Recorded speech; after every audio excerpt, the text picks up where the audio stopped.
Everyone, welcome back to my YouTube channel. My people, wahala be like bicycle.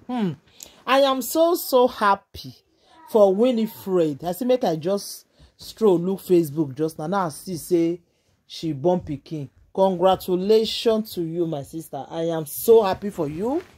Congratulations. And I know say happiness that was supposed to celebrate, not be sad news.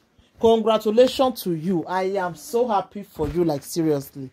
You see, he marry, he born pikin. That's so it's supposed to be.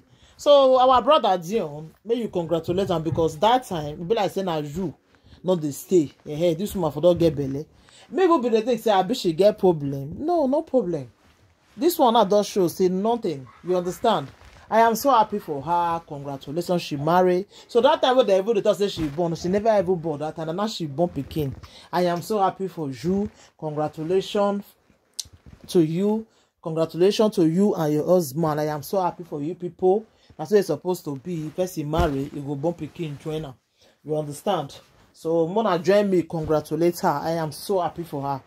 I am so happy for her.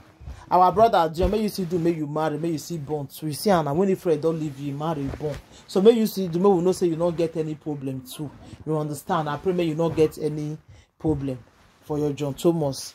So Mona join me, congratulate Winifred, the latest baby mama in town. I am so happy for you, my darling. I am so happy for you.